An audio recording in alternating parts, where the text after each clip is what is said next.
All right, my friends, and welcome to the next episode here of the Red Delta Project podcast and live feed Q&A here on the RDP YouTube channel, where we are helping you be fit and live free by taking a fundamental approach to fitness. As always, I'm Matt Schifferly from the Red Delta Project, and today's episode is my absolute 100% best advice about fat loss and weight management ever.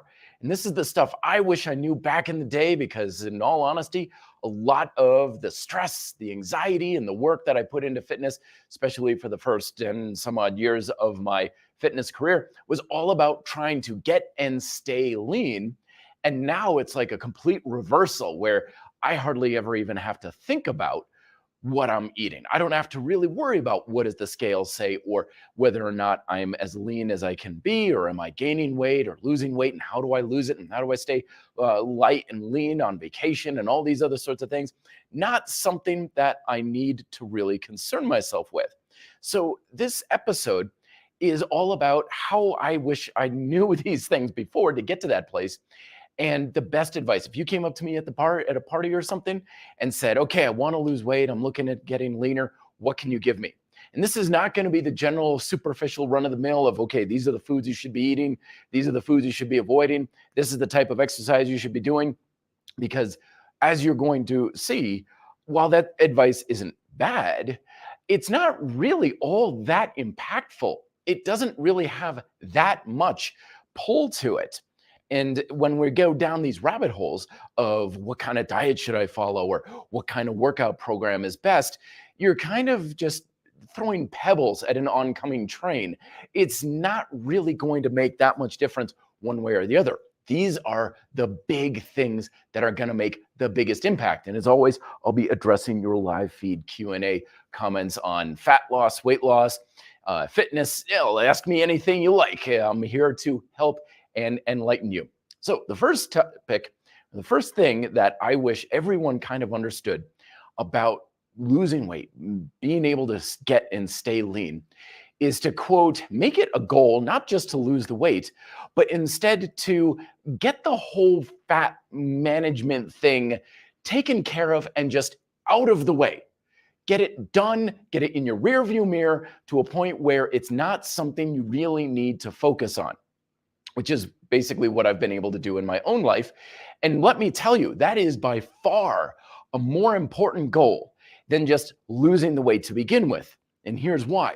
It's because when it comes to our health and our quality of life and our ability to train and condition our body to be strong and resilient and healthy and do the things we want, that all that stuff is way easier and far more effective when we're not doing our diet and exercise habits purely on this case of, well, how much sugar is in this? Or what kind of exercise am I doing that's going to help burn fat? Or how many calories did I burn in my run and stuff? When your diet and exercise habits and your lifestyle habits in general don't need to be made for the sake of getting and being lean, that's a total game changer. It gets to be a hell of a lot more effective.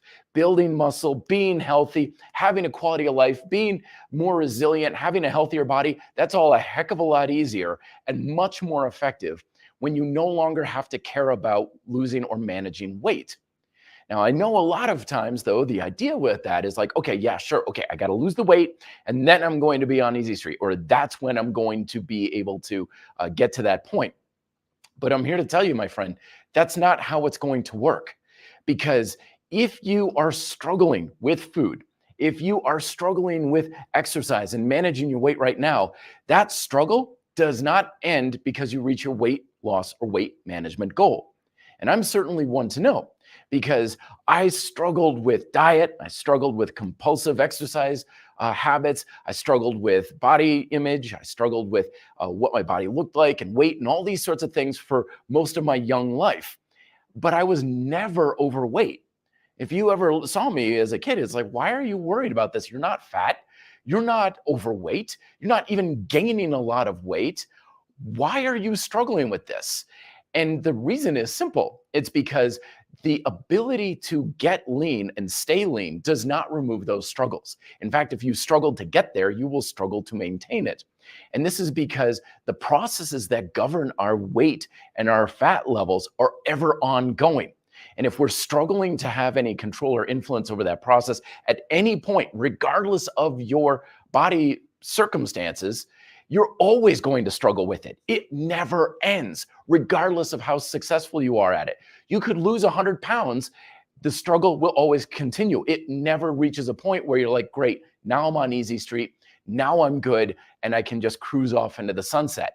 That will never, ever happen unless you start to manage this stuff right now. And this is kind of a little bit of a shock to a lot of people, but I promise you this is a good thing, because I know individuals who have struggled for years with diet, who have lost 10 pounds, then they gain it back, and they lost 20, and then they gain back 25 and stuff. And they've taken on this almost identity of someone who is always working to lose weight, always working on diet, always trying to lose the weight. They've got shelves of diet books, and they're always attending seminars, and they've got their podcast library is all about weight loss and weight management and body image and all these sorts of things. And they're thinking this is kind of what fitness is all about. But the reality, my friend, is that no, it's not. Being able to break free of any concerns about losing or managing weight is very, very impactful. And it's incredibly empowering, because when you're exercising for the sake of anything other than burning calories and fat, when you don't care at all about that stuff anymore, or when you're making your dietary choices based on what's going to make me feel good, what foods are going to be more nutritious, what foods are going to satisfy me the most, how do I have a healthy diet? And you're not really caring what calorie counts are. You don't give a damn how much sugar there is in a salad dressing and stuff. That is a very good thing. And it's a lot easier to maintain, believe me. So that's the first tip, or actually 1.2, is get the whole fat loss management thing out of the way. And know that's not going to happen just because you reach your goal weight. Because if you're struggling to lose it, you will struggle to maintain it as well. All right, let's get into some of the questions that are coming on in. Always good to see everybody here on a Saturday. Gregorius saying, yielding or overcoming isometrics for a type of injury. I'm always much more a fan. You'll see this in therapeutic endeavors like physical therapy and stuff, where pushing against an object, or using maybe a light band, which I guess is technically a yielding isometric, is the way to go. Purely because you are able to do things that are regulated for yourself. You get to control it. When we have an injury, we're not exactly sure what our body's capable of with things that may exacerbate the injury. So I like doing things that give people control, versus if you had like a shoulder injury, for example, and I'm giving you an isometric where you're pulling up against a strap with a lateral raise. You get to control the position of your arm. You get to have as much force as you like on it. You can regulate things very, very easily. But if I said, okay, here's a heavy dumbbell or a weight machine for lateral raises, you have much less control.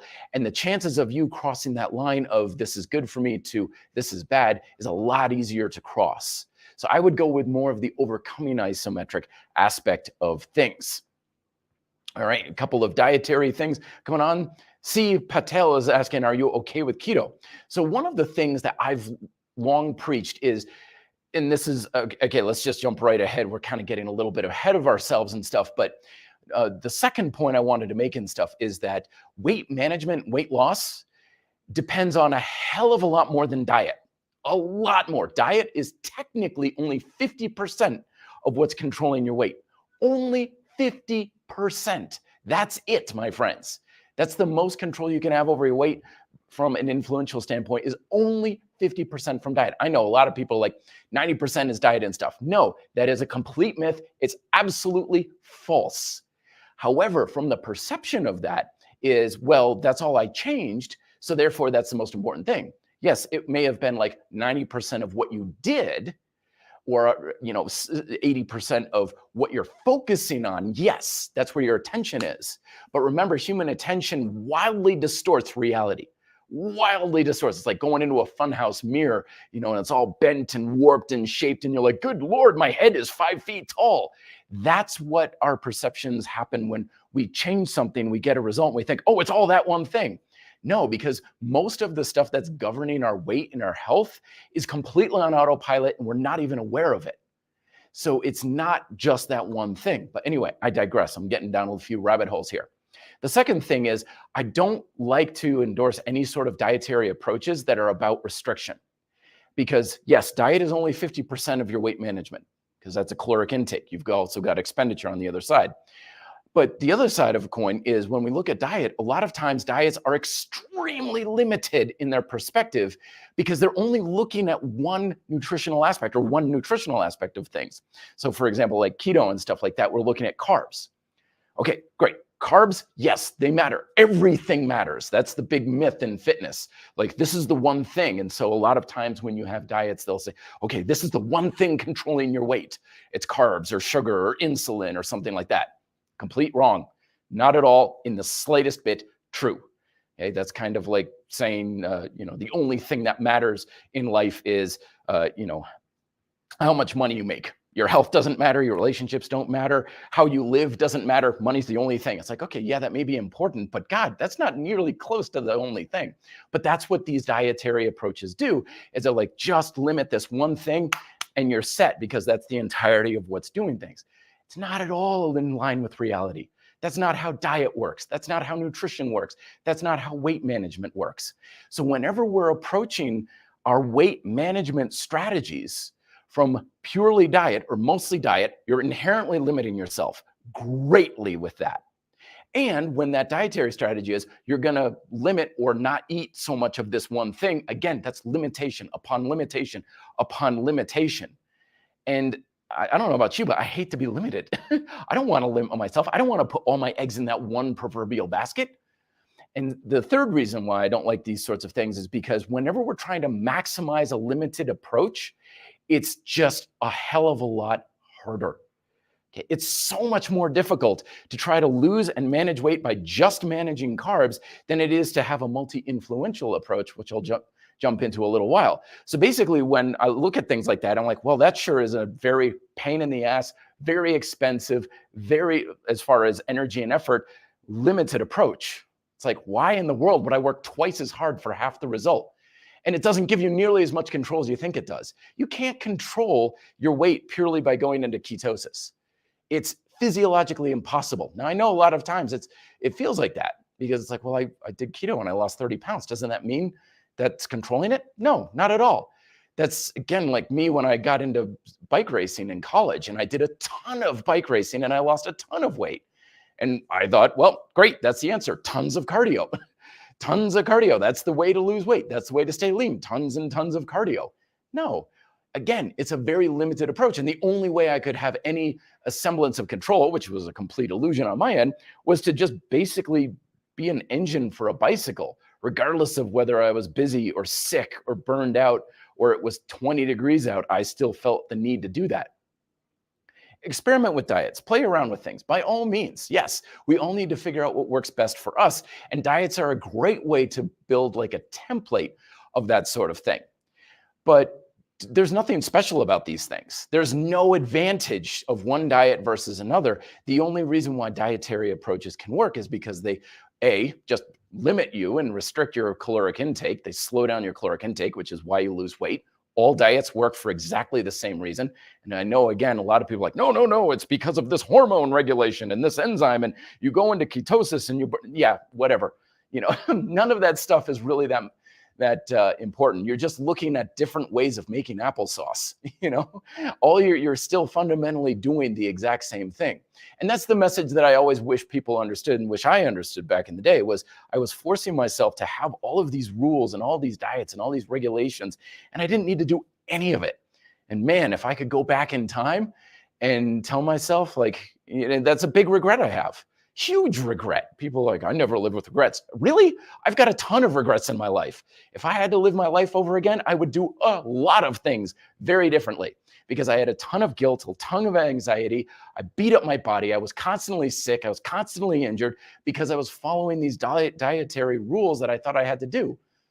Man, if I knew, no, you don't have to restrict yourself in those ways. You don't have to be in ketosis. You don't have to do keto. You don't have to do low fat. You don't have to do all of this stuff. It's like, oh, I don't have to do it? Well, then to hell with it. I don't want to do this stuff. If I don't have to do it, why do it? There's literally no good reason to do things you don't want to do unless you have to. And newsflash, 9 times out of 10, you don't have to do it. All right, more questions. I have an Ivek saying, how do I lose fat around my lower abs and strengthen my pelvis? Well, first off, strengthening your pelvis. Anything that's going to be involving your lower body is going to make those bones nice and strong. I know that's a cheeky answer. I'm assuming you're not talking about strengthening the actual pelvic bones. Your pelvis is an extremely strong bone. You don't need to necessarily strengthen it, probably. I mean, hell, people who are even osteoporosis and stuff, their pelvis is usually not an area of concern. It's usually wrist, hip, areas like that. But I'm assuming you're talking more about hips and stuff like that.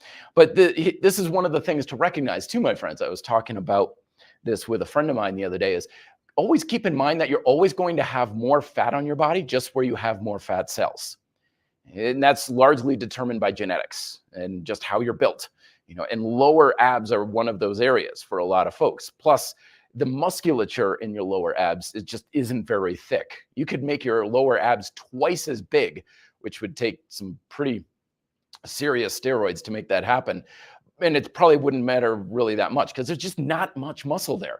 So whenever you're looking at that ratio, a lot of times it boils down to how much muscle there is and how much fat there is. And some areas of your body are just going to have that ratio based on how you're built. Lower fat or lower muscle bellies as far as volume, like your lower abs, and just higher fat mass, which again is largely a genetic determination and stuff. So even if you get fairly lean, you're always just going to have more fat there, relatively speaking, to the rest of your body. And you may want to look into things like, liposuction and surgeries and stuff like that. It may or may not work. I don't really know too much about it. I've known people who've gone under the knife and had spot areas removed fat. And some of the individuals, they find that it just comes back for whatever reason. Maybe it's a genetic thing, but always remember, friends, that if you have more fat in an area, that's because that's how you're built. And getting leaner will certainly lean that area out, but that you're just going to have relatively more there always, just because that's how you're built. And lower abs are a common area around that sort of thing. I know that's not the answer we want, but I want to save you from all the stuff of, do this exercise for lower belly fat and do this workout and do this. It's like, no, that's all just mumbo jumbo nonsense and stuff, usually trying to get you to sell you something. Matt C is saying, are you going to mix weights and calisthenics? Why? They're the same thing. It's kind of like saying mix, spaghetti with bow tie pasta. They're the same thing, my friends. Fundamentally the same thing. I was just telling this to a friend of mine at the bodyweight gym today.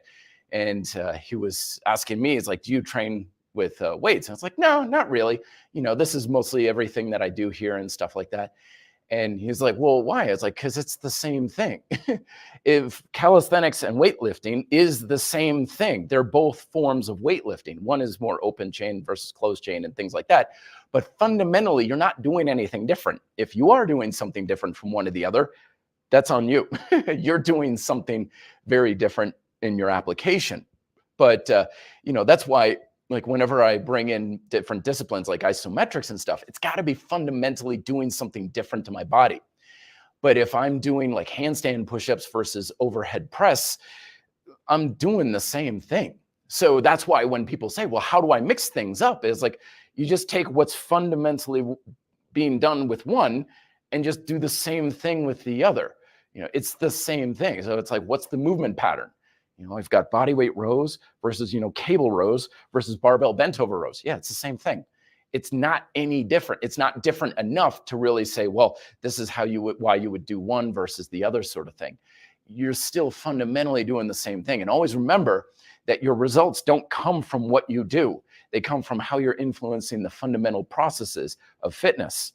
And if the movement pattern is roughly the same, the resistance and all that type of programming's roughly the same, which it should relatively be, then your muscles should basically be getting the same stimulus regardless of it. And then it just boils down to, well, which one do you like? Do you want rows on a cable machine versus rows on suspension straps, or weighted rows or progressive rows and stuff? Really, it's not different enough to really warrant this is how you do it, because it's the same thing. Swap it out however you like. Some days you'd be like, okay, today I want to do bent over rows. Great. I don't want to do bent over rows today. I want to do body weight rows with a weight vest on. Great, sure, fine, whatever. Yeah, it's really not different enough to warrant mixing them up in a strategy and so forth. And because it's, like I said, it's basically the same thing. Lat prodigy saying, how do you gain mobility in your chest? Very good, very good. So chest tightness, first off, we need to make sure it is actually your chest that's tight. A lot of times it's also shoulders that are tight that we need to look at, because dips in particular are a big thing for this one. People think, oh, I get down, it's all stretching in my chest and everything. So mobility, always remember that fundamentally to gain mobility, we need to move the muscles through a big range of motion and hopefully maintain some degree of tension and control with them. So going for big ranges of motion in basic fundamental pushing motions, patterns. So getting down low. Most importantly, it's not about getting your hands low. It's about getting your shoulders back. Okay, a lot of times when people come up and they're like, oh, I use the push-up handles and I get such a stretch in my chest. It has nothing to do with where your hands are on the push-up handles. It's the fact that you're doing a push-up and you're finally retracting your shoulders back. It's the retraction of the shoulders that's getting you the stretch in your chest, not where your hands are. It's nothing to do with the push-up handles. So make sure that when you're doing horizontal press work, particularly push-ups, bench press, dumbbell bench press and stuff, that you're really allowing those shoulders to come back. That's going to improve things quite a bit. And yes, it's going to mean less weight that you're lifting and a lot less repetitions and stuff. And in my book, that's always a good thing. I never want my numbers to be high. I always want them low, because I want my body to be fundamentally, mechanically in a weakened position whenever I'm doing strength training, just because it's a hell of a lot easier to create a stimulus for hypertrophy when we do things that are mechanically more weak. I don't want to lift a lot of weight. I don't want to be able to do 100 push-ups. Why would I ever do push-ups that are that easy? It doesn't make sense to me. So when we're doing these things, we want to get that big range in the chest. You can also use like suspension straps or rings. One of the best stretches that I like is you just simply have the anchor point behind you. You open up, but you have your weight on your feet, like you're standing up, and just push your chest forward. You can do the same thing in like a corner or something, where you have your arm on one wall and your arm on the other, and you push yourself forward, or even just have your hands on like a power rack. That sort of thing can go a long way. But bottom line is you're just getting that scapular retraction, getting your arms way back. And if you can do that with some tension and some strength, your mobility will improve with that. Best of luck with it, and make sure you're not hunching up. Spicy J with the Jack Garfield coming in. Good to see you. Hey, Matt, have you gone mountain biking recently? Oh, sadly, not as recently as I'd like. When was the last time I did it? I think it was a couple weeks ago. I went up on Green Mountain. It was still kind of muddy, still kind of yucko and stuff, but it wasn't too bad. The weather out here in Colorado has been really kind of dicey, where it's been really warm. It's beautiful today. It's almost 70, sunny, but then it gets really chilly and cold, and we've been getting wind like crazy. I think the other day I was resting my back against the outside wall of one of the gyms, and I could feel the building like flexing from the wind. It was like, boy, I feel like a Auntie M. I need to run for a storm cellar or something here. XY. Oops, sorry, that's a conversation between everybody. Love how everybody's so supportive and helping each other out here, folks. Very good. One more question before I jump back into my topic for this week here. Blue F. Hey, Matt, I wanted to say thank you for everything you do. God bless you, brother. Thank you very much. Looking jacked in the avatar thumbnail there as well. Keep up the great work. Whatever you're doing, it's looking really good. JME. Matt, just want to say, really appreciate all the info and knowledge. Thank you. Advice has got me in best shape of my life. Love long format videos. Stay awesome, brother. Thank you very much. And also, I had an email today. I wanted to address this real quick. Someone is asking me about some of the longer form stuff. I haven't really been posting that regularly to YouTube. I know the the isometrics videos that I've been posting lately, the isometrics library. I haven't posted the movement chains yet. And they were like, where are you? Like, what's going on? Simple, my friends. I am so busy these days at the other gyms where I'm working. My schedule is so busy and so packed. I'm also working on a project with Dragon Door, and I'm getting ready to move in a couple of weeks. So I'm making the videos as best I can, as fast as I can, I promise. But holy smokes, my schedule is so packed right now. But I promise I will get back to some of the more long-form content as quickly as I can. Thank you very much for your patience.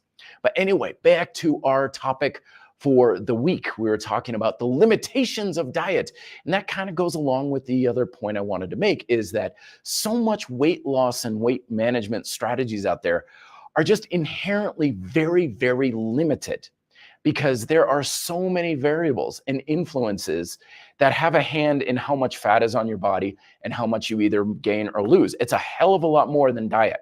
It's a hell of a lot more than cardio and how many calories you burn. It's a hell of a lot more than carbs and sugar and insulin and all these other sorts of things. But most of the fat loss advice that permeates our fitness culture is focus on this one small area.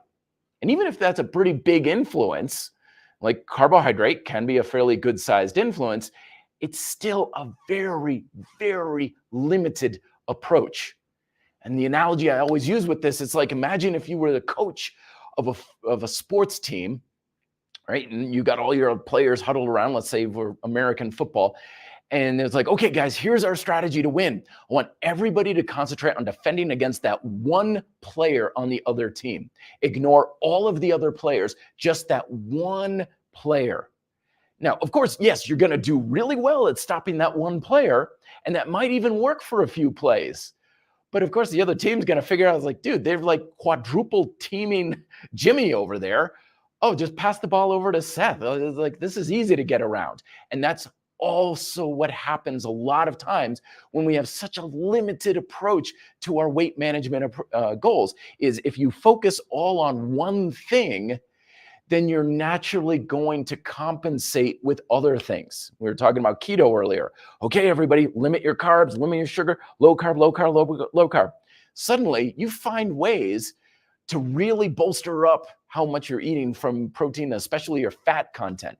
Now, at first, it doesn't seem like that. It's like, oh man, it's hard to get that much fat in my diet. It's like I'm eating avocados and olive oil and all this other things. But you get recipes online, you find the restaurants that have the ability to serve keto-friendly meals and other things. And before you know it, you're eating more than you were before because you found a way around that. I always say I need to make a video on this. It'd be just so much fun. I need to get some friends together. It'd be a hard thing to do, but I'd love to make this video of, like, it'd show this boardroom where, you know, it's like all these executives and stuff like that. And there'd be a sign up front and it'd be like Mega Food Incorporated or whatever like that.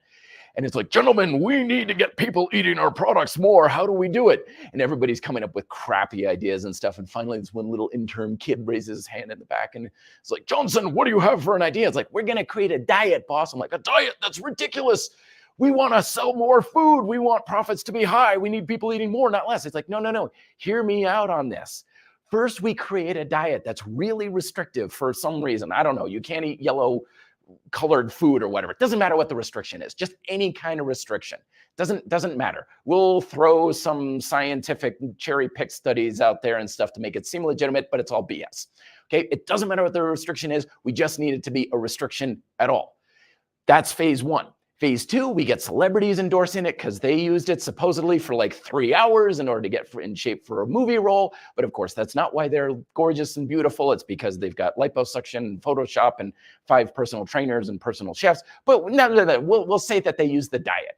You know, so that gives that street cred to the diet. And then what we'll do is we'll take that and we'll make it really popular, we'll put it in all the magazines and stuff. And then people will start to use it. And of course, they're going to lose weight because it's just some restriction that we just BS made it up. It doesn't matter what it is, but it's just some restriction. People are losing weight. Bang! Then we make food that fits the diet. All we're doing is we're creating a loophole. we're creating a loophole. You can't eat yellow colored food. So we'll just swap out the yellow colored food for red food coloring or whatever it is. We'll get around the loophole. We've convinced people it's healthy. They're hungry for it because they haven't been allowing themselves to eat it. So they have a natural appetite for it. And we get to charge 30% more for this new healthy food that we've convinced them through the diet that it's healthy, and profits will maximize. That'd be a fun video to make, because that's literally what happens every single time a popular diet comes out. And I'm surprised that the conspiracy theorists on the internet haven't connected those dots yet. I mean, they can connect dots between Elvis and the moon landing, for Christ's sakes, but they haven't connected the dots to the idea of diet comes out, builds up demand, then all the diet foods come out, charge 30% more for cookies that no longer have this one loophole that they've got to get around in order for it to now be paleo, keto, intermittent fasting, dolphin safe, whatever loophole that the diet industry created. So whenever you're inherently on a diet, you're limiting yourself, bottom line. Instead, you want to have a multi-influential approach. You should have at least, over time, 10 to 20 things you're doing to lose and manage your weight. At least that many things. So if you came up to me again at a party, what are you doing to lose weight? I cut back on sugar. Okay, great. That's one thing. What else? You should be able to easily tell me at least 10 things. And the reason for it is simple, because there's no one thing that's really going to do all that much for you. And this is true with everything in fitness. Yes, some things are going to have a bigger influence than others, but the secret to getting much better results that are a hell of a lot easier to maintain is that you don't put your eggs in one basket, but instead you have lots of things that you're doing. Lots and lots of things, and every single one of them doesn't seem like a big deal. It's fairly easy to maintain. It's not that hard to stick to. It doesn't do a whole lot, but boy, collectively, it adds up, and it adds up in a big way. And that's what we want to do. And whenever we're trying to limit ourselves or have a big impact through a limited means, like I said earlier, it's just going to be so much harder. If you came to me and you're like, I'm going to lose all the weight I want, I'm going to keep it off by not eating any carbs or sugar anymore. It's like, yeah, good luck with that. It'll be fine for a while. I mean, hell, I know some people who stick with a good dietary strategy for years, but it's just a struggle the whole way. And then eventually things start to get cracks in the foundation and stuff. And it's like, why? You didn't need to do that in the first place. Because when you have a multi-influential approach of lots of things that you're doing, you don't have to do anything to an extreme. And it's like, yeah, sure. I cut back on sugar and I'm not eating, Oreos for lunch every day or something like that. But I still have the occasional, snack of Oreos in the morning, like in the afternoon. I have 2 or 3 on a Friday afternoon as a special treat or something. You don't need to go to extremes with anything. And I know that's the stuff that's tempting. It's like, if I take extreme habits and extreme actions, then I get extreme results, right? No. The secret in a lot of things in life, but especially when it comes to anything fitness, is that the stuff that works the best is the stuff that's dull and boring. It doesn't look like anything. It doesn't look like it's going to do much. Like my 3P diet strategy. Every time you're sitting down to your meal, focus on, do you have a good plant-based source? Do you have a good protein source? And manage your portions for your weight management goals. If you want to lose weight, make your portions smaller than normal. If you want to gain weight, make them bigger than normal. Those 3 things will literally take care of 90% of you out there.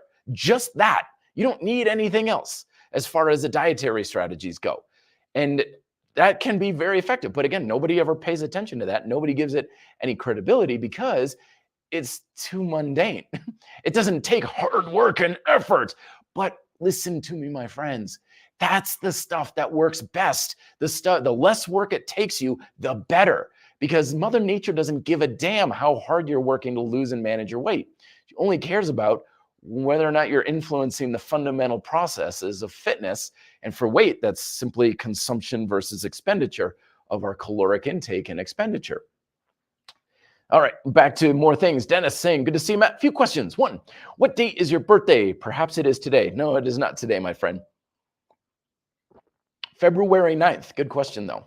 February 9th, 1978. 2, do you think the only essential pillars of diet are quality and quantity, not frequency and time?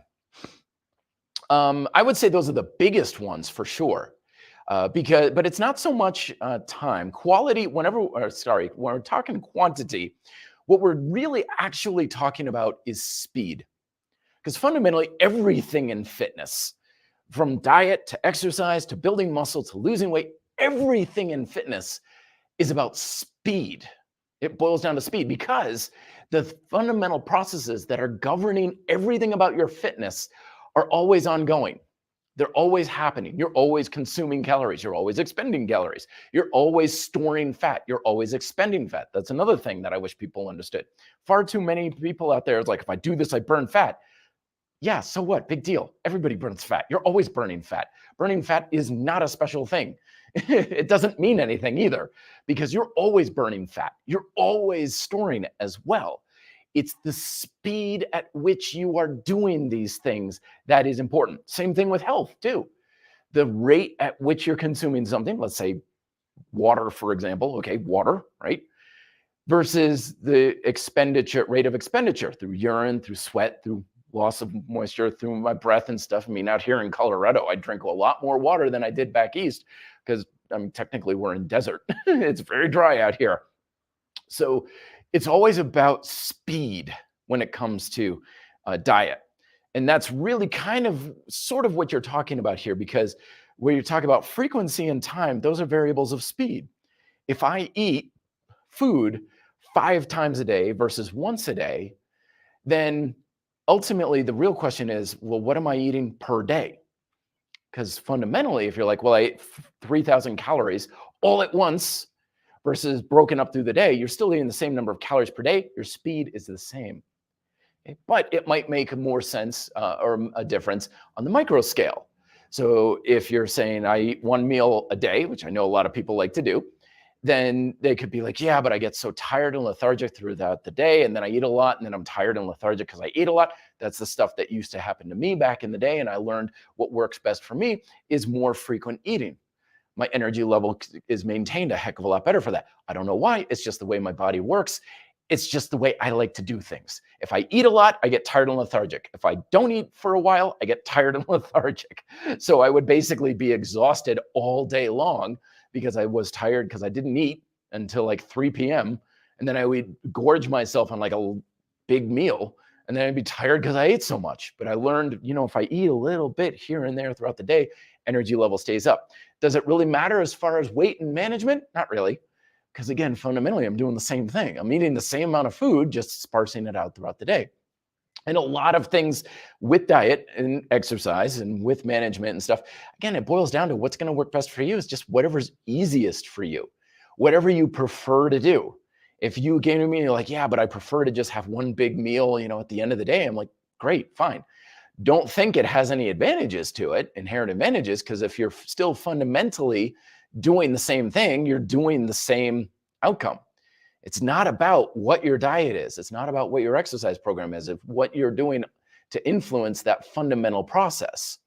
So I was talking about earlier, where it's like, what about weights and calisthenics? I'm like, fundamentally, you should be doing the same thing either way. So it shouldn't really matter. But if you have a preference, like I just like this versus that, I'm like, well, then just do that. A lot of our decisions shouldn't be based on what, quote, works best. What does the science say? What does this expert say and stuff? Really, a lot of your choices should be based off of what do you just like? What do you prefer? I don't like eating meat. I don't like eating animal products. It just doesn't set well with me. I don't like, the idea of, in contributing to the industrial agricultural complex and stuff. I'm like, great, go vegan. What about the healthiness? What about, so what? Who cares? You should base these things off of your preferences. Because if you know what you're doing, it shouldn't matter. As long as you're getting your consumption and your expenditure in balance, you're going to be healthy. You're going to manage your weight just fine. You're going to be able to build muscle and stuff as long as your protein intake and expenditure is the same. It shouldn't really matter what you're doing. Diet, what type of diet you're on shouldn't matter. What type of exercise you do shouldn't really matter from a weight management standpoint. And if it does, it's usually 9 times out of 10, it's like, well, I did this and that worked a lot better. A lot of times it's because that's just what you liked better. I built more muscle and strength with calisthenics than with weights. But there's nothing special about calisthenics. It's just I like working out outside. I like not having heavy loads on my back, so I was more comfortable and I could push myself harder. But fundamentally, is there any real difference behind it? No. No, it shouldn't be, but I just did it because that was my preference. And he's following up, Dennis, saying frequency is how often as much meals per day times speed as fast do you eat. Yeah, exactly. So basically, bottom line is, however you eat, just do whatever you like. Eat the foods you like, eat the frequency you like, and everything. Whatever works best for you. If you're like, dude, I hate eating breakfast, I feel like crap, don't eat breakfast. Oh, I definitely need to eat breakfast or else I'm going to be ravenous come like 10:30 in the morning. Well, then eat breakfast. Like, listen to your body, do these things. But as long as you're getting good quality nutrient sources, good quality food, eating enough to manage your weight and stuff, that's the stuff that matters the most. Then just whenever it comes to diet, just do whatever the hell you want and whatever seems to work best for you. And it says another question, can we ensure we're in a caloric in a deficit without counting calories? Absolutely. Because always remember that when we are changing our diet, one, that's always going to be a temporary change. You cannot be in a constant caloric deficit. It's physiologically impossible. And if you are, it's not going to result in your ideal weight and weight management. It's called starvation. It's going to kill you. Always remember, chronic weight loss has a 100% terminal rate. It's deadly. Weight loss that's chronic will kill you eventually. So your body is very much interested in not letting that happen. So when it comes to a caloric deficit, always remember that whenever we change anything about diet and exercise and stuff, we have a period of adaptation, which is usually when we're losing weight. But the whole point of that adaptation is to get you back into a homeostatic state. Homeostasis means you're back in balance. Back in balance means nothing changes, which brings me to my next point that I wish I knew, but I want people to understand about fat loss is any dietary or even weight loss strategy ultimately comes a weight loss prevention strategy. Okay, that diet that you're on, that hard cardio workout program that you're on, the HIIT training that you're on, everything you do is ultimately, in the long run, teaching your body to not lose weight. That's the real goal of these things. I get this all the time when people come into the gym and they're like, oh, I did this diet and I was losing weight for like several weeks, months and stuff. And then I stopped losing weight. And it's like, what did I do wrong? Nothing. That's entirely what's supposed to happen. If you came to me and you're like, I've been losing weight steadily for 3 years, I'd be like, how?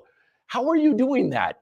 You have to be changing up your strategy or something, but that should be physiologically impossible to do. I know we love to think that's something like, oh, steady weight loss continuously throughout 2 years, 2.5 pounds a week or whatever. It's like that should be physiologically impossible to do. Because as soon as you start losing weight and stuff, your body's going to be like, okay, time to make changes to not die. But I'm getting ahead of myself here. So how do we know if we're in a caloric deficit? Because I know that's the real question. I know, I'm coming back to it. You're eating less or you're being a hell of a lot more active than what is normal to begin with. That's it, without counting calories. Okay, so always remember that when we're changing something, it's always what is the difference from what you're normally doing. Excuse me, I'm drinking my water. So this is why the first step we always want to ensure when it comes to diet and exercise is first just get to a good baseline of consistency in your diet, consistency in your exercise and everything. You don't want to be up and down and left and right and changing things all over the place. You want to be saying, okay, these are generally the types of foods I eat. This is generally how I eat them, how much I'm eating, when I'm eating them and stuff. You want some consistency in your diet. Then change it. Make a big change. This is my book, Calorie Hacking, over at the RDP merch store. I know I tried to put a link down below. I forgot. I promise it's there. But if you look on the RDP merch store on Teespring, it's there, the PDF. It's also on Amazon, Calorie Hacking. You'll probably be able to find it. But the whole point of calorie hacking is you make a big dent in your diet from whatever you're normally doing. Fasting is one common strategy for this, but it can be even just portion control. You go out and you're like, yeah, I usually eat a large pizza every Friday night with friends and stuff. It's like, okay, have 2 slices and a small side salad. Great. Okay, so what is that? I don't know, but it's less than normal, and that's all you need to know. All you need to know is that I'm definitely eating less than I normally do. And that's how you can be fairly sure that you're in a deficit. It's what is different from your normal. If you have a good idea of what your normal is, then a change should be fairly self-evident. Don't try and split hairs with okay, I used to have American cheese on my sandwich, but now I've got cheddar cheese, which has 12% less calories. No, make a big difference. Like I usually have a ham sandwich for lunch today. Well, what'd you have today? Nothing. Or I had an apple and a yogurt. It's like, there you go. That's a big difference. That's how you can be more sure the deficit is happening. Aldo's coming in. Matt, regarding overcoming isometrics, most of the exercises in the ISOMAX drag door can be replicated on the ISOFlow from the Bullworker. Yes, but on results-wise, is there any real difference? Oh, such a good question. So fundamentally, again, are we doing anything different? No. Should it really matter? No.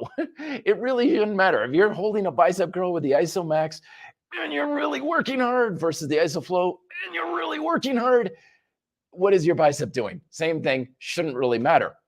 But sometimes the details can matter a little bit more. A couple of things to take note of is that if you really want to get the most out of your isometrics, one of the things that I'm learning is that stability and comfort and control are paramount because you're putting so much force throughout your entire body that you want to be as comfortable and stable as possible because your nervous system is inherently going to downgrade that neural drive if you're less stable and less comfortable and having trouble controlling things. And inevitably, that usually means standing on a solid platform or having a very solid platform and having something in your hands that is very, very comfortable. And one of the things I love about the ISOFlow is that it's so compact and very portable, but the handles are very, very skinny. They're very, very small. They're not even, I think, 3/4 of an inch in diameter, which makes really good. But boy, when you're doing really heavy stuff like deadlifts and things, that can be a lot of acute pressure on your fingers. So having a thicker handle, like with the ISOMAX, can be a lot more comfortable. The second thing is, of course, the quantifiable nature of it, which give and take, like a lot of times quantification is not really that important for isometrics, especially when you're starting out. So that's why when people are starting, I think I want to give this isometrics thing a try and stuff. And I'm like, don't worry about the quantification just yet. Just trying to put as much force as you can into the muscles and much tension, that's going to be enough. Trust me, that's going to definitely do something. But when you get more advanced, having that quantifiable feature may be more valuable. So if you have an ISOFlow, I would put it underneath, or I would get a platform if you can. I'm going to go to the hardware store today or tomorrow. God, when am I going to get time to do that? Anyway, I'm going to try and make a platform that I can post on the YouTube channel. And because having a good solid platform can be a big game changer for any sort of isometric devices. But again, ultimately, does it really matter? Should it really matter? Hopefully not. It shouldn't. It hopefully shouldn't. But the ISOFlow also gives you a lot of different angles and things you can do, like rear flies. You can do self-resisted exercise and things like that. Also, like the handles on the ISOFlow, how you can do a neutral grip for like hammer style grip training stuff. It's more versatile. I would say, if I were to sum it up, the ISOMAX is more suited for just maximum tension training. ISOFlow is more for different variety of isometric training. It's a good supplement to it. Dennis is saying, also, is it better to eat throughout the day in small quantities, rather less in bigger quantities? Track progress, weight, energy intake, how to sustain your diet. Yeah, again, just kind of do what you like, man. I don't think we need to get too much into the weeds with that one. Energy level is a big canary in the coal mine when it comes to health and weight management too.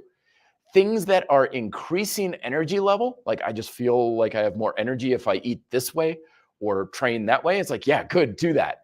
Because your most valuable asset in managing and losing weight by far is your energy level.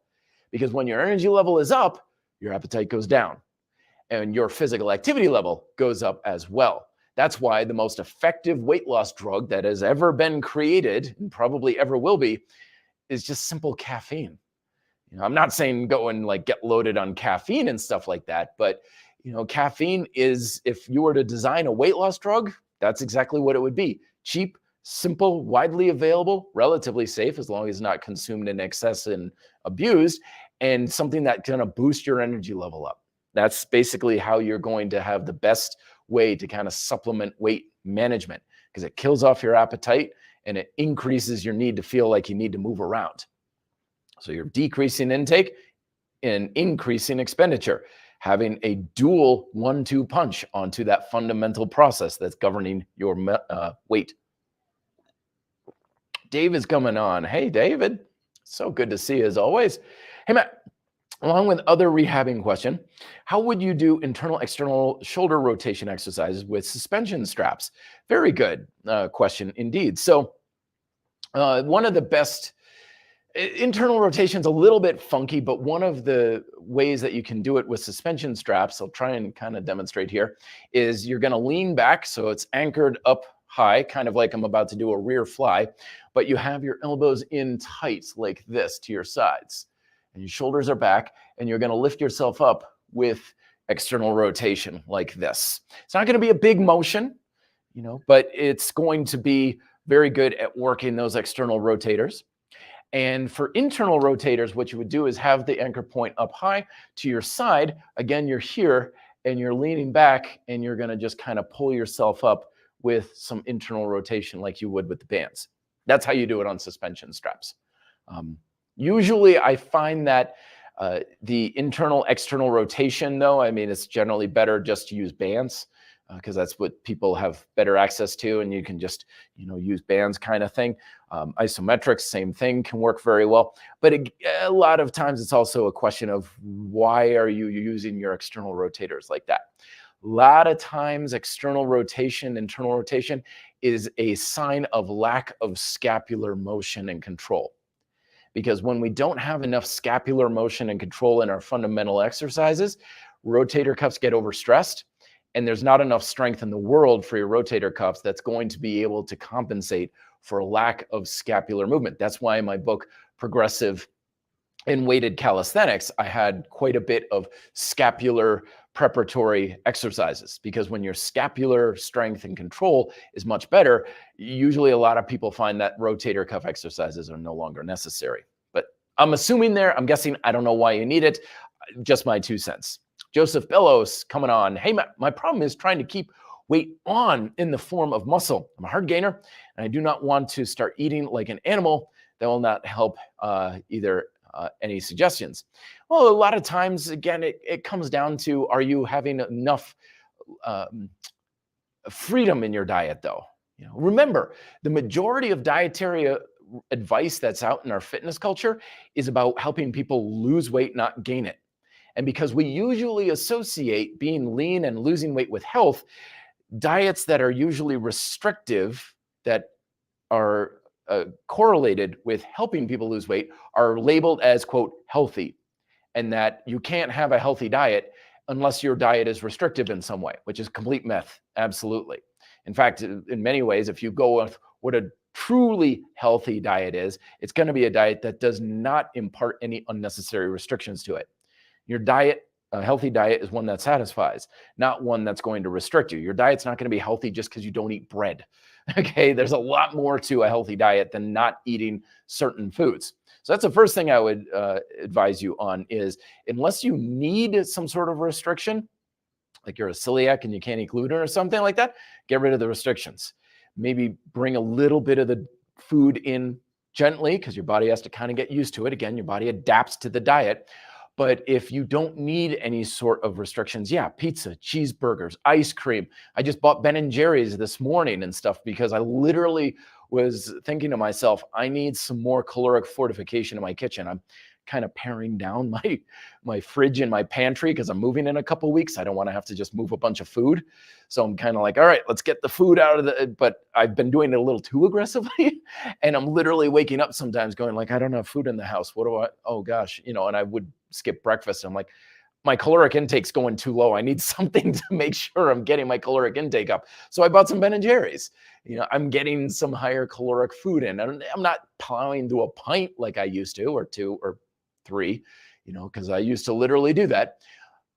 funny enough, back when I was more restrictive about my diet. But yeah, don't have the restrictions. Get some high calorie, get some junk food in your diet, kind of stuff. Get some of that stuff that's usually off limits. That usually helps. Second is get food in liquid form if you can. It's always a lot easier to consume calories in liquid form. So stop off at the local Jamba Juice, the smoothie bar at the gym. Get yourself a blender, make up some smoothies and things like that. That's usually a good way to get a good calorie source in there. Milk, if you can tolerate dairy, whole milk, stuff like that. It's a good way to just get a lot of calories into the system pretty quickly when it comes to liquid. All right. Dave is coming on. Hey, Matt, any recommendations for increasing veggie variety intake on a budget? Very, very good. So here's what I would do.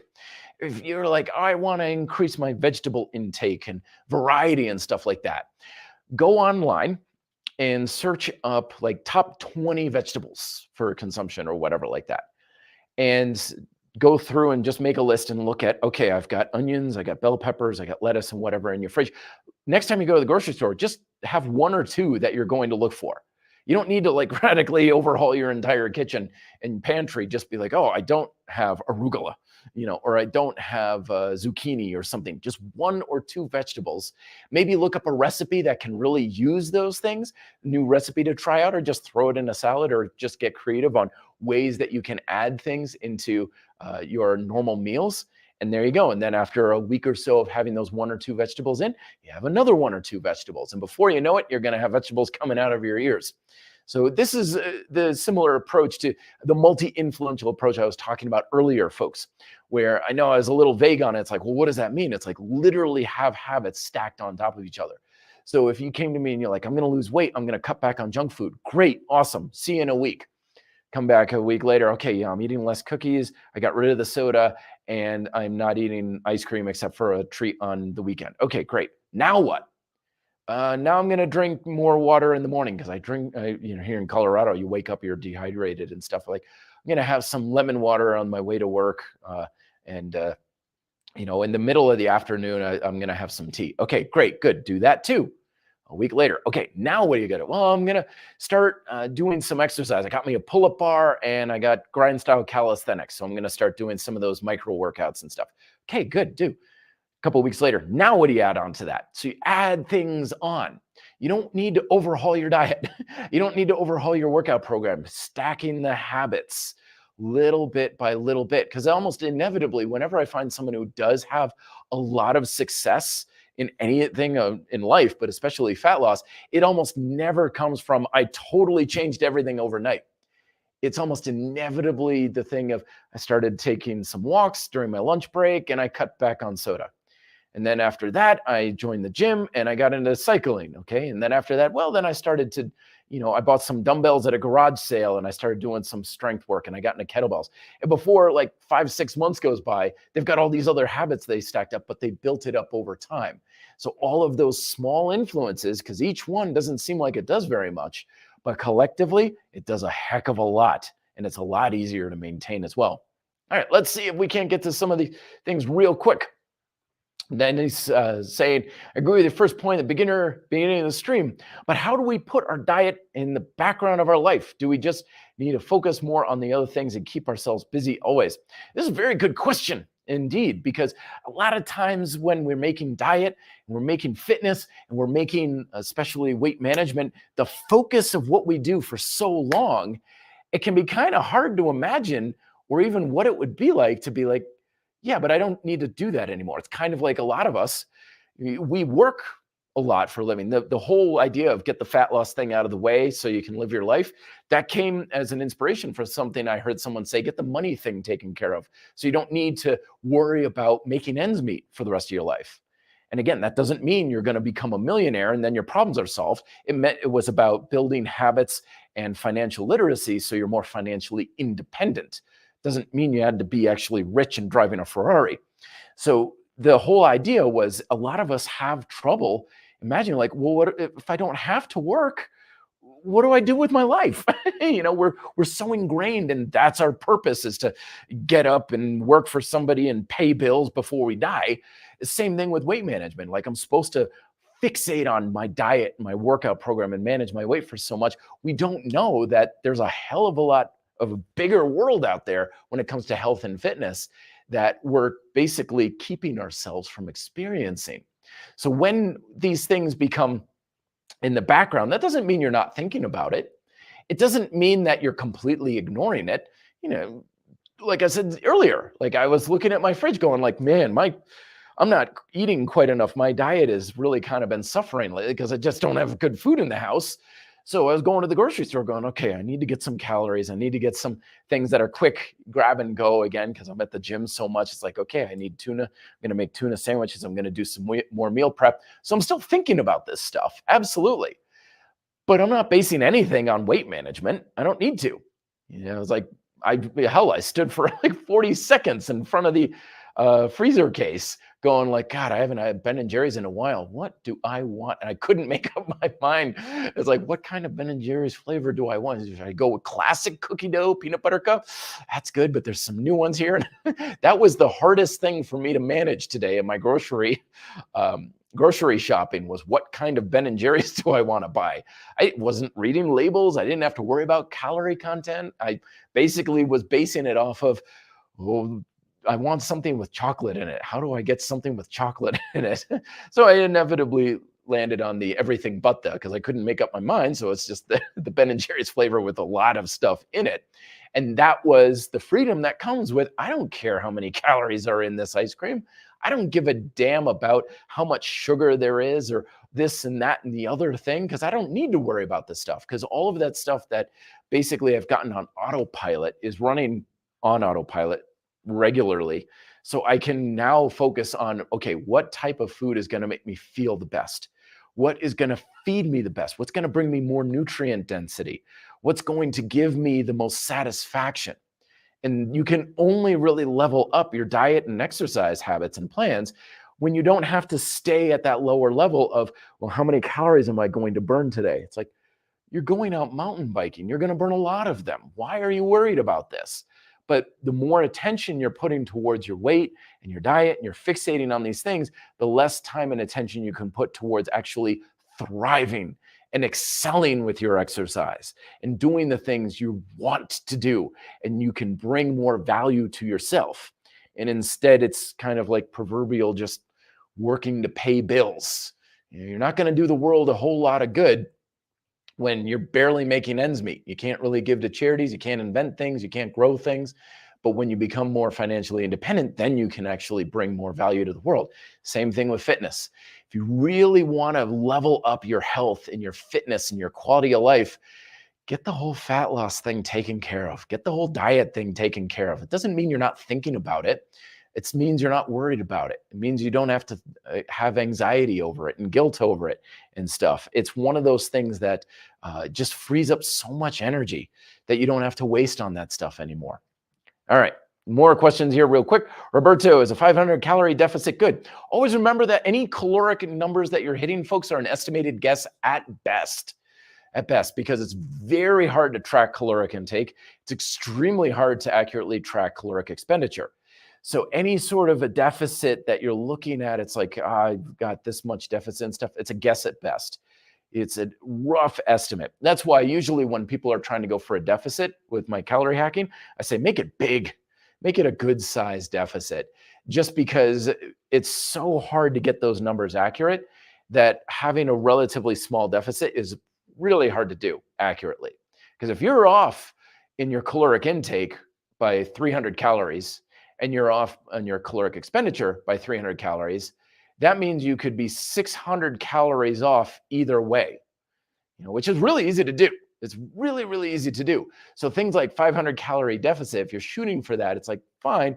But usually I recommend if you're tracking, try to go for high numbers, just because you want to hedge your bets that it's probably going to be a deficit to begin with. But when people come to me and they're like, oh yeah, I was in a 200 calorie deficit yesterday, it's like, there's no way you could possibly know that with any accuracy. Unless you're literally in a lab where they're making food and you're getting your air temperature regulated and your body temperature regulated and measured and things like that. You just can't know to that degree of accuracy. So make the deficit pretty noticeable. Again, Dave is saying, depends on starting calorie intake. Oh, sorry, he was responding to that. Yes, very good. I love how everybody helps out here. It's so fantastic. Let's see if we've got all these. All right, Inferno. Froten, it's good to see you. Hey, Matt, if only your 3Ps video is more widely seen, it would help so many escape the keto, paleo, captivity, and so on. But again, you can start with that. One of the great things about the 3P strategy is you can apply it to almost anything. So if you want to be keto or paleo or vegan or vegetarian or fasting, it works with all of that stuff. And if anything, it's going to help you ensure that you are having a relatively sane and healthy diet on those strategies by saying, okay, am I getting a good protein source, a good plant source, and managing my portion control on those things? It helps make sure those diets are a lot more sane and manageable as well, and not restricting you too much. Also, in your experience, what's the easiest core exercise to activate and burn out the abs? I'm really a big fan of just simple suspension planks, just because you can use leverage so well on those abs, whether your feet are suspended, your hands are suspended like on rings, and you just stretch out and you hold it for like 15, 20 seconds. You do the same thing on like an ab wheel, or even just stretch out into a good hard plank. But using leverage so it's just really, really, really hard to hold a plank. And that's a good way to burn out the abs. And you can do it with a couple of sets for short duration. So you're really hard on yourself, like 10 seconds. And then you can do like a finisher phase, which will be 30 seconds. So it's not as much resistance. It's one of my favorite ways to go about it. I really like that approach. Simon, it's always be more fun to throw fat loss exercise each week. Did a few farmer walks yesterday with kettlebells. It worked that for core. Absolutely, yeah.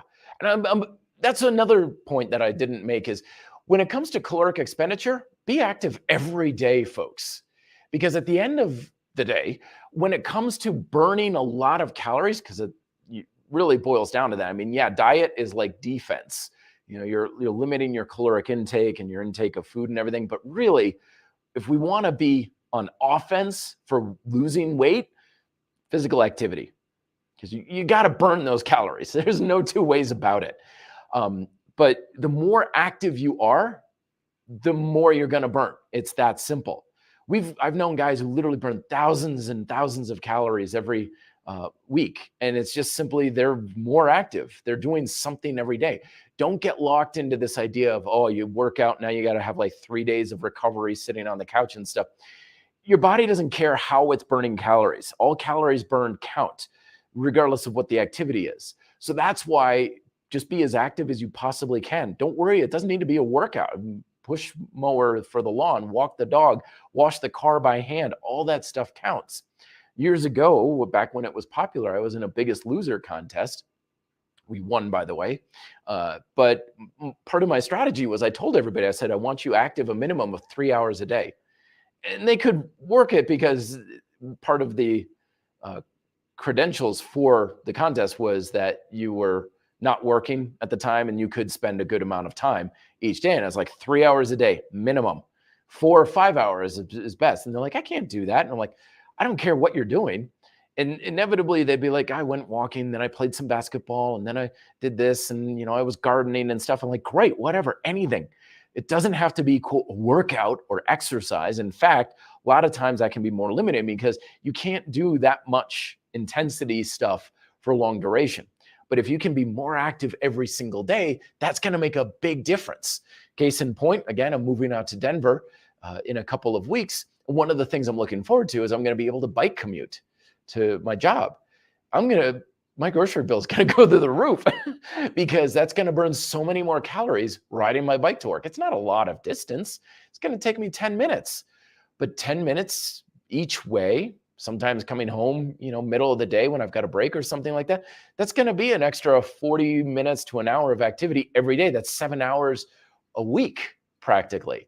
That's going to make a big difference in my total caloric expenditure, and I'm not even going to be working out. Let's see here. Simon's sorry about that, Simon. On this old school vibe, present at the gym. Matt, body responding great too. Remember, it's exercises from those school days. Oh yeah, The stuff we did as kids in so many ways are very, very good. Proton, hey, Matt. Oops, sorry. I'm going backwards here, folks. I'm sorry. Let's get to the last couple ones. It never fails. As soon as I shut down, I get a lot of questions here. Oh, get to some more practical things. Hey, Matt, does dieting slow your metabolism? Sort of, kind of, but not in the way we're often told it does. So if you're losing muscle, that will have an impact from it. Your body will inevitably have less energy, depending on the degree of your caloric restriction as well. So it's not so much about metabolic rate or anything. It's just, does it slow you down in general? Are you more prone to just lay on the couch versus being physically active and things like that? And it depends on the degree of the restriction. Back in the day, I used to talk a lot about luxury calories. If you're going to cut back on your caloric intake, look at the luxury calories first, because these are the calories that you're consuming that don't really have a whole lot to do with your overall health and well-being. Things, particularly liquid calories, are a big one. Alcohol, sodas, coffee, Mapo, Fracco, Lacocino kind of things, right? These are usually calories that don't really do anything for our health and wellness, but they're adding into our caloric intake. And excessive eating, snacking, eating past full. So you're like, oh gosh, I'm so stuffed every meal. These are luxury calories. These are probably calories that you can cut back.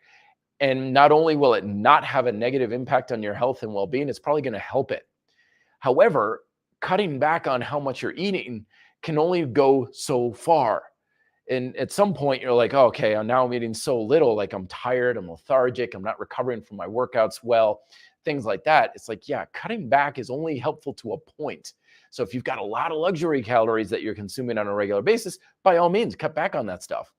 But if you're already eating roughly in a base metabolic rate-ish, and you're already eating nutrient-dense foods, and you're not eating a lot of junk food and stuff, cutting back chronically, fasting and stuff can be implemented still, but cutting back a lot, it's probably not going to be in your best interest, because now you're cutting back on foods that your body's using to actually work and be supported. When we're cutting back on a lot of that stuff, that's when you can start to get into trouble with things like recovery, illness prevention, immune support, energy support, performance, all that sort of thing. All right. Let's see, a couple last ones. I know I'm going a little long here, but I love talking to you folks. It's so much fun. Simon's saying, I've gone to a brand new workout program, hit high intensity training with weights. It's for cardio, more aggressive one there too. Rest next week, then on to a new plan. Very good, Simon. Thank you. Be careful with the weights though. Always make sure that you are being diligent about your technique, because a lot of times, especially with free weights, technique is what keeps you safe. So if you're so tired and just kind of burned out that you're not maintaining your best technique, that's when rates of injury go up. All right. Photon saying, hey, Matt, how would you respond to people who say, what I like is eating fast food most of the time makes me feel good? Yes. Would you say you need to listen to your body more in the long term? This is a very good question. So one of the things we need to recognize is, again, our body adapts to our diet the same way it adapts to exercise. All it knows is that what is in your environment and what are you feeding me? So if you're eating nothing but fast food all the time, your body's like, okay, this is what we got to work with. So I'm going to set up my digestive enzymes and my gut bacteria and everything so that I can be as healthy and live as well as I can on this junk food.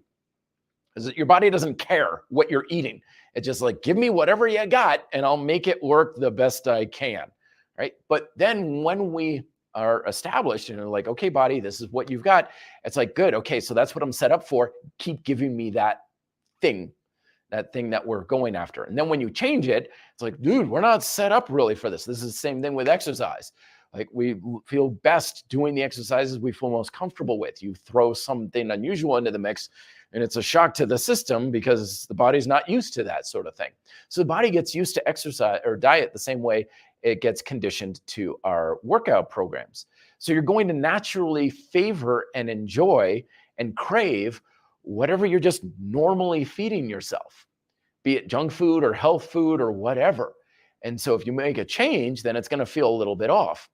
So if you're very much on junk food, I know people are like, you're addicted to the junk food. No, you're going to be addicted to whatever you're normally eating, right? I have no desire to go out and get McDonald's. If I ate McDonald's and a lot of fast food, my body would be like, what are you doing? It doesn't taste that good. It doesn't feel that good. Why are you doing this? But if I stuck with it long enough, eventually I would get to that point and be like, great, this is all I want to eat now. We condition our bodies through diet the same way we condition it through exercise. So if you want to start to shift it, all you do is start making changes on a gradual pace. So that's why a lot of times when we make big changes to the diet, they don't stick. So like, I eat nothing but fast food. Okay, nothing but salads and whole grain breads and things like that. You'd be like, okay. Meanwhile, you're starving for what you used to eat because your body's set up for it. You're craving that stuff because your body's set up for it. So instead, having shifts over time. So you cut back on one and you add another. And it's very important that whatever you're bringing back in is just as much, if not more satisfying than what you had before. When people are like, oh, I love, McDonald's cheeseburgers. I'm like, dude, McDonald's cheeseburgers suck. I can make a better cheeseburger. I went out to a restaurant to celebrate a friend getting a 7th degree black belt the other day. And I was like, dude, I could totally make a better cheeseburger than this. Why are we eating here? Like, but that's because I make a damn good cheeseburger. I'm really good at that. So it's not about, what are you consuming that makes you feel good? It's how do you feel good about eating really good, healthy foods? Okay. H. Read the Lunar Echo. Give me your opinion about a current program. Great, wonderful, love it. Keep it. Listen, my friends, just as long as it's balanced, it's good. And in alignment with your goals and objectives, because especially when it comes to your approaches, you want to make sure that you're keeping things relatively balanced throughout the body. So first, for example, I'm not seeing anything for legs here.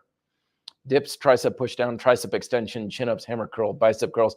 So I'm seeing a lot of redundancy as well. So no legs, nothing for the extension chain and the backside. So I'd add that. Tricep extension and tricep push down are basically the same thing. Pick one. Same thing, hammer curl, bicep curls. They're a little different, but again, same thing. I mean, how many different ways do you need to just bend your elbow? Mix and match, throw them around, have one in one workout versus the other sort of thing. But you got some redundancy in there, but nothing for the legs and the backside. So I would throw that stuff in there. So again, balance, my friends, balance. Get the whole body working. All right.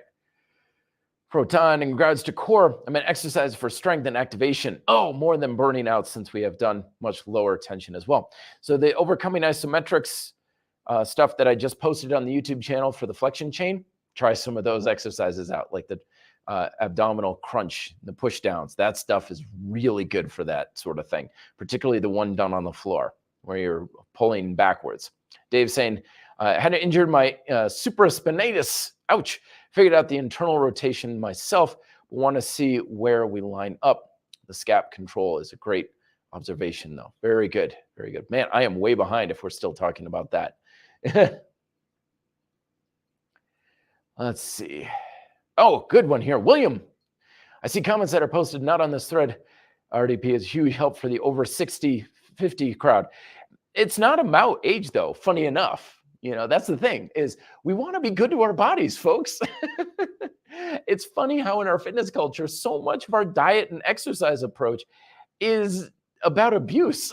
It's about stress and everything. And then when we get older, we can't abuse ourselves nearly as much. And it's like, well, how do we work ourselves well without without abuse? And it's like, well, why would we want that even when we're younger? Kind of thing. And finally, Dennis saying, what would approximately be ideal daily caloric deficit when you say make it big? A lot. Again, it should be noticeable. Like, I should come to you at the end of the day, all right, and say, were you in a caloric deficit today? And you should be able to say, oh, hell yes, because it was very noticeable. It's like, this is how much I usually eat in a day and what I'm used to eating and how much, and this is how much I'm usually active. And today I was either a lot more active or I ate a lot less or whatever. Hell yes, that should be it. You shouldn't have to figure it out. If you have to calculate it, it may not be big enough to really matter that much. So it should be pretty self-evident. And I'm kind of like that with a lot of things in fitness and stuff. Like when people ask me, it's like, well, how do I know if my lats are engaging? Like, dude, if you're asking Probably not. It should be like, whoa, holy smokes. Wow. Oh my God. Are your lats engaging? You have to ask. Like, dear God, of course they are. Whoa, they're cramping up. It's the same thing. I like to use methods and stuff that are like getting a 2x4 to the shins. Not a lot of doubt that it's happening. Pretty self evident, pretty obvious that it's going on. But I will leave you to your weekends, folks. My computer battery is dying here, so I do unfortunately have to leave right away. But check out my stuff again on the RDP merch channel for some of the ebooks that I was referring to, like calorie hacking and things like that. And I'll try and put a link down below if you are listening to this later on the RDP podcast as well. Help us out here. Again, this podcast is free for you, but not free for me. Leaving a 5-star review is a great help, or a thumbs up if you're watching this on YouTube and other areas that you can consume this content from. Big, big help. Sincerely appreciate it. And I will leave you to the rest of your weekend. Thank you very much for watching and listening, folks. Talk to you next week. Till then, be fit and live free.